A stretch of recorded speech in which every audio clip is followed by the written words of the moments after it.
አርእስተ ዜና የአዲስ አበባ ከተማ አስተዳደር ባካሄደው አራተኛ ዓመት 11ኛ መደበኛ ስብሰባ በተለያዩ ጉዳዮች ላይ ተወያይቶ ውሳኔ አስተላልፏል።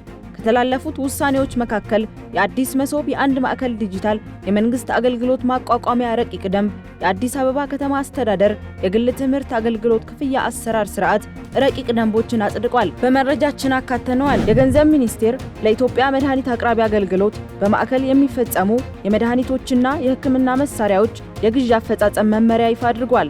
በመመሪያው መድኃኒቶች ወይም የሕክምና መሳሪያዎች በሀገር ውስጥ አምራቾች የሚመረቱ ከሆነ በዓለም አቀፍ ግልጽ ጨረታ ከውጭ ግዢ መፈጸም ተከልክሏል። በዝርዝር ይዘነዋል። ለሁለት ቀናት በተዘጋጀው የኢትዮ ቤልጂየም ቢዝነስ ፎረም ግንቦት 25 ቀን 2017 ዓ.ም የትራንስፖርትና ሎጂስቲክስ ዘርፍ ለውጭ ባለሀብቶች ሙሉ በሙሉ ክፍት ሊደረግ መሆኑን የኢንቨስትመንት ኮሚሽን አስታወቀ። በቆይታችን ይሰሙታል። የሱዳን ፈጥኖ ደራሽ ኃይል በዳርፉር ክልል በሚገኘው አቡሾኩ የተፈናቃዮች መጠለያ ካምፕ ላይ በተፈጸመ ጥቃት 14 ሰዎች ንጹሃን መገደላቸውን ገልጿል። ዶናልድ ትራምፕ ከፑቲን ጋር ያደረጉት የረጅም ጊዜ ስልክ ንግግር ጥሩ ውይይት የሚባል እንደሆነ የገለጹም ቢሆን ወደ ፈጣን ሰላም የሚያመጣው ውይይት አይደለም ሲሉ በትሩዝ የማህበራዊ ሚዲያ ገጻቸው ላይ ጽፈዋል። አብረውን ሲቆዩ የሚያገኙት ይሆናል። ሰላም ጤና ይስጥልኝ የሀገሬ ቴሌቪዥን ተከታታዮቻችን፣ ዕለታዊ መረጃዎችን ወደ እናንተ ማድረስ ጀምረናል። ከመረጃዎቹ ጋር ምህረት ደግፍ ነኝ። አብራችሁኝ እንድትቆዩ በአክብሮት ጋብዛለሁ።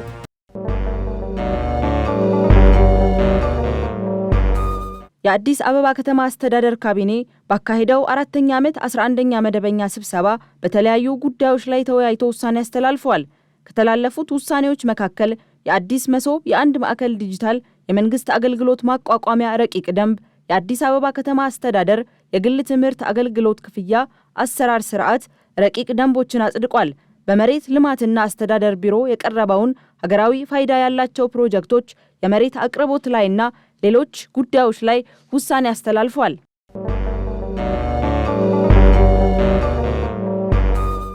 በሀገር ውስጥ የሚመረቱ መድኃኒቶችንና የሕክምና መሳሪያዎችን ከውጭ መግዛት በሕግ ተከለከለ። የገንዘብ ሚኒስቴር ለኢትዮጵያ መድኃኒት አቅራቢ አገልግሎት በማዕከል የሚፈጸሙ የመድኃኒቶችና የሕክምና መሳሪያዎች የግዢ አፈጻጸም መመሪያ ይፋ አድርጓል። በመመሪያው መድኃኒቶች ወይም የሕክምና መሳሪያዎች በሀገር ውስጥ አምራቾች የሚመረቱ ከሆነ በዓለም አቀፍ ግልጽ ጨረታ ከውጭ ግዢ መፈጸም ተከልክሏል። ከግንቦት 26 ቀን 2017 ዓ.ም ጀምሮ ተፈጻሚ በሆነው መመሪያ መድኃኒት ወይም የሕክምና መሳሪያ በሀገር ውስጥ አምራቾች የሚመረት ከሆነ በዓለም አቀፍ ግልጽ ጨረታ ግዢ መፈጸም እንደማይቻል ይደነግጋል። መድኃኒቱ ወይም የሕክምና መሳሪያው በሀገር ውስጥ አምራቾች የማይመረትም ቢሆን ከ3 ቢሊዮን ብር በላይ ከሆነ ከውጭ መግዛት እንደማይቻል፣ ሆኖም የሀገር ውስጥ አምራቾች አቅም በቂ ያለመሆኑ ወይም ግዢው በዓለም አቀፍ ግልጽ ጨረታ መፈጸሙ ኢኮኖሚያዊና ማህበራዊ ጠቀሜታ ማስገኘቱ ሲረጋገጥ ሊፈቀድ እንደሚችል መመሪያው ያስረዳል። በተጨማሪም የውጭ አገር ተጫራቾች ካልተሳተፉበት ውጤታማ እንደማይሆን ከታመነ እንደሚፈቀድ ያብራራል።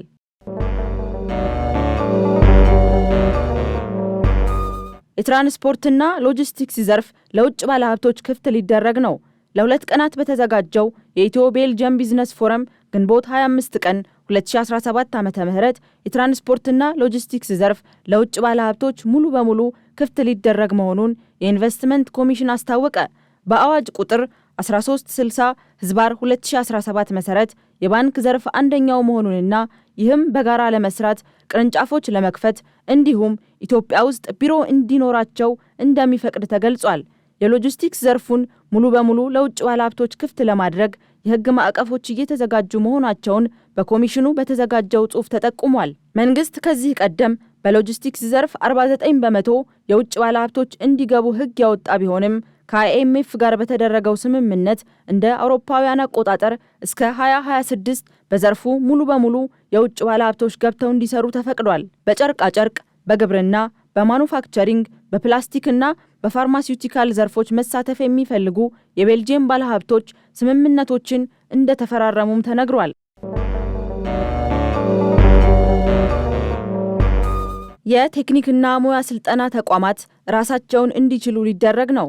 የቴክኒክና ሙያ ተቋማት ውጤታማ ስራ ፈጣሪዎችን እንዲያፈሩ ታቅዶ እየተሰራ መሆኑን የተናገሩት የስራና ክህሎት ሚኒስቴር ወይዘሮ ሙፈሪሃት ካሚል በሚቀጥሉት 3 ዓመታት የቴክኒክና ሙያ ስልጠና ተቋማት ራሳቸውን ችለው እንዲቆሙ ለማድረግ እየተሰራ ስለመሆኑ አብራርተዋል። በሀገር አቀፍ ደረጃ ውጤታማ ስራ ፈጣሪዎችን ለማፍራት የሚደረገው ጥረት ከግብ እንዲደርስ የቴክኒክና ሙያ ስልጠና ተቋማት ከፍተኛውን ድርሻ ሊወጡ እንደሚገባም ተናግረዋል። ይህንን ማድረግ በርካታ ውጤታማ ስራ ፈጣሪዎችን ለማፍራት ከማገዙም በላይ የቴክኖሎጂ ሽግግሩ እሴት የተጨመረበት እንዲሆን ያስችላልም ብለዋል። እንደ ሀገር ይህ እቅድ ከግብ እንዲደርስ ለማስቻል በየደረጃው ያሉ አመራሮች ኃላፊነት ወስደው መስራት አለባቸውም ሲሉ አሳስበዋል።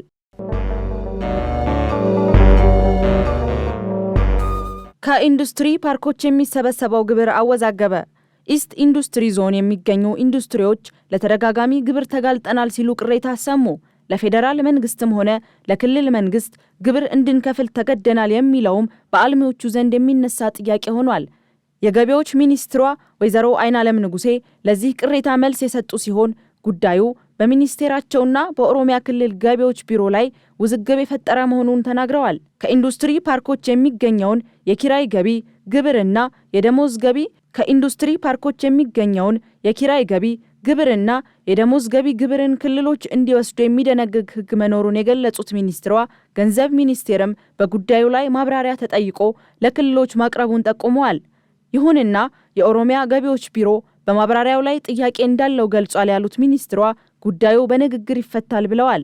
አልሚዎቹ አጋጥሞናል ያሉት ችግርም በዚህ ንግግር ይፈታል የሚል እምነት እንዳላቸውም ሚኒስትሯ አክለው ገልጸዋል። በሱዳን የተፈናቃዮች መጠለያ ካምፕ ላይ በተፈጸመ ጥቃት 14 ሰዎች ተገደሉ። የሱዳን ፈጥኖ ደራሽ ኃይል በዳርፉር ክልል በሚገኘው አቡሾኮ የተፈናቃዮች መጠለያ ካምፕ ላይ በፈጸመው ጥቃት 14 ንጹሃን ሰዎች መገደላቸው ተገልጿል። ከካምፑ በተጨማሪም በአቅራቢያው የሚገኝ የገበያ ስፍራም የጥቃቱ ሰለባ ሲሆን በርካታ ሰዎችም ከባድ ጉዳት እንደደረሰባቸው ተነግሯል። አቡሾኩ ካምፕ 2 ዓመት ባስቆጠረው የሱዳን ጦርና የፈጥኖ ደራሹ ኃይል ጦርነት ምክንያት ከተፈጠሩ በመቶዎች የሚቆጠሩ የስደተኛ መጠለያ ካምፖች አንዱ ሲሆን ከ10,000 በላይ ሱዳናውያን ተጠልለውበት እንደሚገኝ ዘኔው አረብ ዘግቧል። የ12 ሀገር ዜጎች ወደ አሜሪካ እንዳይጓዙ ተከለከሉ። የአሜሪካው ፕሬዝዳንት ዶናልድ ትራምፕ የ12 ሀገር ዜጎች ወደ አሜሪካ እንዳይጓዙ የሚከለክል አዋጅን ፈርመዋል። እንደገቡ የሚደረጉት ሀገራት የአፍጋኒስታን፣ ማይናማር፣ ቻድ፣ ሪፐብሊክ ኮንጎ፣ ኢኳቶሪያል ጊኒ፣ ኤርትራ፣ ሄይቲ፣ ኢራን፣ ሊቢያ፣ ሶማሊያ፣ ሱዳንና የመን ናቸው። ከእነዚህ ሙሉ የጉዞ እገዳ ከተጣለባቸው በተጨማሪም 7 ሀገራት ብሩንዲ፣ ኩባ፣ ላኦስ፣ ሴራሊዮን፣ ቶጎ፣ ቬንዙዌላና ቱርክሜኒስታን በከፊል የጉዞ እገዳ ተጥሎባቸዋል። ፕሬዝዳንቱ የብሔራዊ ደህንነት አደጋን በመጋረጥ የወነጀሏቸውን የእነዚህ ሀገራት ዜጎች ላይ የጣሉት የጉዞ እገዳ ከሰኔ 2 2017 ዓ.ም ጀምሮ ተግባራዊ ይደረጋል። በተጨማሪም ፕሬዝዳንቱ በሃርቫርድ ዩኒቨርሲቲ ለሚማሩ የውጭ ሀገራት ተማሪዎች ቪዛቸውን የሚገድብ የሥራ አስፈጻሚ ትዕዛዝ ፈርመዋል። እንዲሁም የቀድሞ ፕሬዝዳንት ጆ ባይደን የጤናቸው ማሽቆልቆልን ለመሸፈን ሴራ ተፈጽሟል ባሉት ላይም ማጣራት እንዲካሄድ ትዕዛዝ አስተላልፈዋል።